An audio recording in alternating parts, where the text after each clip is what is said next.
오늘의 말씀 고린도전서 15장 29절에서 49절까지 말씀입니다. 죽은 사람들이 살아나지 않았다면 죽은 사람들을 위하여 세례를 받는 사람들은 무엇하려고 그런 일을 합니까? 죽은 사람이 정말로 살아나지 않는다면 무엇 때문에 그들은 죽은 사람들을 위하여 세례를 받습니까? 그리고 또 우리는 무엇 때문에 시시각각으로 위험을 무릅쓰고 있습니까? 형제자매 여러분, 나는 감히 단언합니다. 나는 날마다 죽습니다. 이것은 우리 주 예수 그리스도께서 여러분에게 하신 그 일로 내가 여러분을 자랑스럽게 여기는 것만큼이나 확실한 것입니다. 내가 에베소에서 맹수와 싸웠다고 하더라도 인간적인 동기에서 한 것이라면 그것이 나에게 무슨 유익이 되겠습니까? 만일 죽은 사람이 살아나지 못한다면 내일은 죽을 터이니 먹고 마시자 할 것입니다. 속지 마십시오. 나쁜 동무가 좋은 습성을 망칩니다. 똑바로 정신을 차리고 죄를 짓지 마십시오.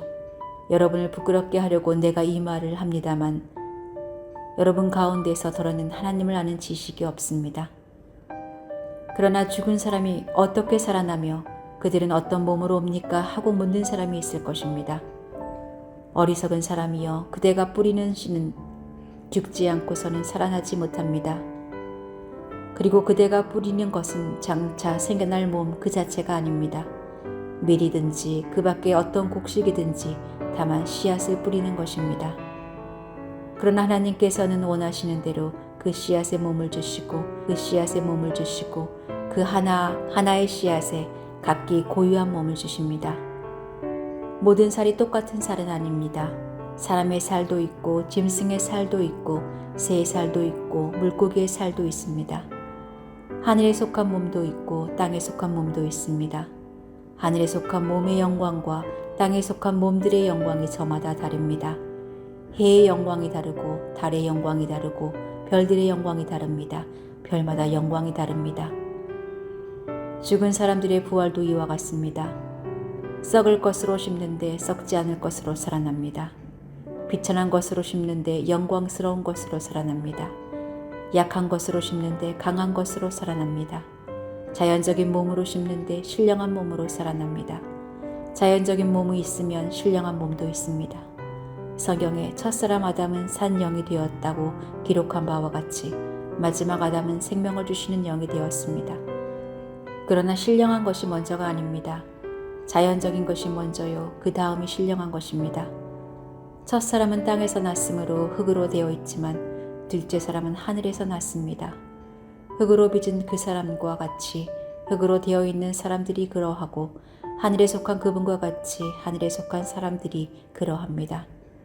흙으로 빚은 그 사람의 형상을 우리가 입은 것과 같이 우리는 또한 하늘에 속한 그분의 형상을 입을 것입니다.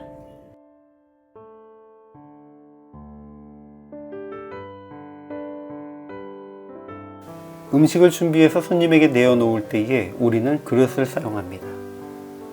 만일 야외에서 파티를 하면 일회용 용기를 사용할 수 있고, 가정에서 식사를 대접한다면 아껴두었던 예쁜 접시를 꺼내어서 준비된 음식을 대접할 수도 있습니다. 물론 평소 먹던 식기에 내어놓는다고 해도 문제가 될 것은 없습니다. 그릇에 따라서 준비한 음식의 맛이나 이름이 바뀌는 것도 아닙니다. 그릇은 그저 음식을 담는 역할을 하는 것으로 그 의미를 부여받습니다. 죽은 자의 부활을 부정하는 이들이 사람들을 유혹하며 부활도 없고 내일 우리 죽을 터이니 오늘은 먹고 마시며 즐기자라고 하는 그런 이들의 말하는 또 한 가지 부활이 없다는 증거는 죽어서 매장된 우리의 육체는 이미 어디에도 없는데 어떻게 부활할 수 있냐는 것입니다. 이 부분은 내세를 믿으면서도 부활에 대해 회의적인 사람들도 같이 지적하는 부분입니다. 이미 우리의 육체는 사라졌다는 것입니다. 그러나 바울은 성도의 죽음을 씨 뿌리는 것에 비유하면서 뿌려진 씨의 형체가 장래의 형체는 아니다라고 말합니다. 그러면서 믿음 가운데 죽은 자가 썩을 것으로 심으면 하나님은 썩지 아니할 것으로 하늘에 속한 이의 형상을 입어 살아나게 하신다고 말합니다. 바울은 믿음의 사람을 질그릇에 비유하기도 했습니다. 토기장이가 그 질그릇에 귀한 것, 천한 것을 구별하여 담으며 자기 뜻대로 사용할 수 있습니다. 이것과는 조금 다르지만 우리의 영혼을 담을 그릇을 만드신 창조주 하나님께서는 잠든 이들의 영혼이 다시 부활할 때에 과거의 썩어질 육체에 다시 담지 않으시고 새롭게 하신 영원히 썩지 않는 하나님께 속한 형상에 담으신다라는 것입니다. 우리 사람들도 육체를 영혼을 담는 그릇이라고 비유하곤 합니다. 그러면서 겉모습이 중요한 것이 아니라 사람의 내면이 가치 있고 아름다워야 한다고 가르칩니다. 영적 원리에 있어서도 동일합니다. 지금의 육체는 우리가 영광스러운 주의 형상을 받기 위해 언젠가는 심겨 썩어질 것입니다. 그러므로 그리스도 안에서 부활을 확신하는 우리는 다시 한번 이 땅에서의 즐거움과 아름다움과 겉모습을 꾸미는 것에 대한 관심을 내려놓고 바울의 고백과 같이 날마다 죽고 주의 사랑 안에 다시 살아나는 삶을 소망하며 살아야 할 것입니다.